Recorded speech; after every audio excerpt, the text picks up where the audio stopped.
Hi guys, today we're continuing exploring the starter content pack and we're going to use audio. So if you go to top level of your content browser, you can find starter content, which we added a few tutorials ago, and we're going to find the audio folder, which contains various audio effects, including some background music, I think. Anyway, we're going to use one of these and add a bit of, sounds to our games. Let's explore first of all the first-person blueprint, I think, because if you start the game and by default you can already shoot and you hear the sound, you can't actually hear it from the video because I'm not recording desktop audio. But when you're running Unreal Engine and you're in this first-person mode, when you shoot, there is a sound effect. So first of all, how about we find that and then use that to play one of the starter content audio files. For that, we'll need to go content, first-person BP, blueprints, first-person character. And then we'll need to find where we shoot. Somewhere. Spawn projectile looks like 1. So we play the animation. We obtain vectors and so on to spawn the projectile. There we go. Play sound at location. So this is an example of seeing how something works and then trying to adapt that to work for your own projects, which is something similar to what you're going to be doing anyway for your assignments.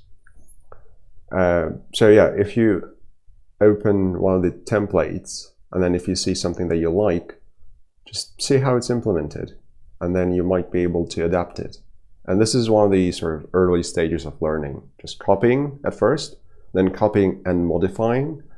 And then one of the late stages of learning is synthesis, when you actually create something by combining multiple things, and possibly creation itself, when you create something completely original, using all the experiences that you've obtained so far.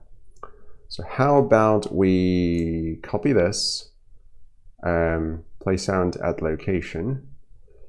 We go into first-person projectile because I want to play a sound when the projectile hits something. If you remember, we added a particle effect at some point, which is this. And then I also want to add a sound effect in between the particle effect and then destroying the projectile. So was it play sound? That looks like it. Play sound at location. It takes the sound effect and the location. Nice, quite simple. Oh, okay, so all these things we can potentially adjust. That we don't want that. So let's keep it simple. This thing goes in here. This thing goes in here. And for the sound, how about this one? We should be able to play the sound from the content browser to hear what the sound actually is. Explosion 2.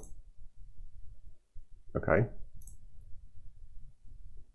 They sound similar, but we're going to use one of them. Explosion 1 will do. Location. How about we use the same location where something hit something else? This hit location. So I'm going to just drag this over here, almost.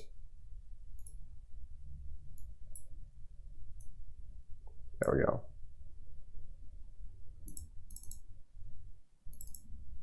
If you double click on the thing, on the line, you're able to spawn this sort of a node looking thing, which you're able to drag to change the curvature of the edge between two nodes. So how about we do this? Let's try that. Compile, save, into the game.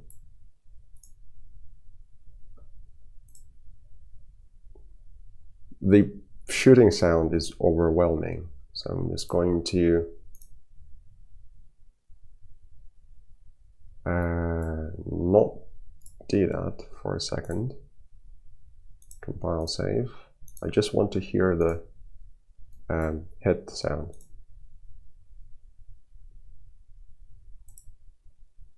There we go. Yeah, it only fires when it hits a physics object, and I'm assuming there's a branch in there that says only check against physics objects. So yeah, currently whenever I hit something, sparks spawn the particle system, and then I can hear the explosion sound, which you should also hear once you implement that. And then how about we do something else with the sound, as in we play sound when something else happens. Let's go back. So this is the start. Oh, how about we open the door, the hidden door that we added earlier, with a sound effect. Let's go back. Actually, no, I want to pick the sound effect first.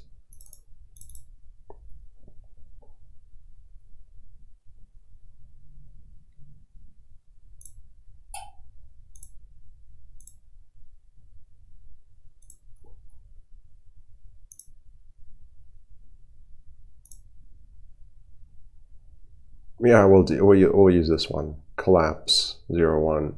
Sounds like things falling down, but you know, we'll use what we can get. So we need to find the hidden door. BP, which is somewhere here. Hidden door. There we go. Event graph. Branch, timeline, so relative location. So this is where we open the thing. Got it. And then when it opens, just play sound. Play sound at location. The sound API is actually pretty easy. I mean, not all of this part that you can potentially change. Rotation of the sound. That's interesting. But anyway, this concise API is what I like. So the sound is collapse 01, location is it world coordinates? World position. Okay, so we have to somehow get world location of our hidden door. Get actor location.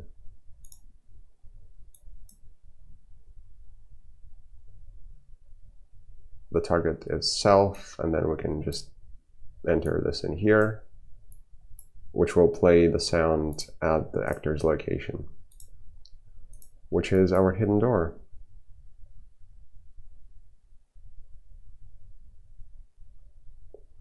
It was a very interesting sound. Is that what's supposed to happen? Start content. No, that's a different one. Oh, it's the timeline, which is why it's playing the same sound multiple times. Well, I thought it sounded weird. Break that link, move this thing over here somewhere. We only want to play it once. So we set it to if is open is false, then we do this. So yeah, this is where we actually open it. So this thing goes here, and this thing goes here.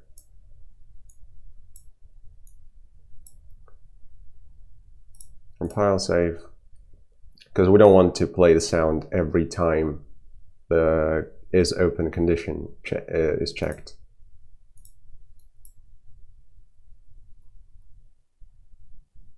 Yep, the sound plays once, and even though I'm potentially clicking on the door, it doesn't play, which is what we want. Nice. So in this tutorial, we looked at how we can take something that's already implemented for us, which is play sound, which is not the most difficult API to use, and we adapted it to play a different sound effect, which we can find from the starter content pack. And I assume it can play a variety of formats, so if you want to play your own sound effect, just drag and drop it into the content browser and you're good to go. Next time we'll be experimenting more with starter content pack. Until then, thanks for watching. See you later.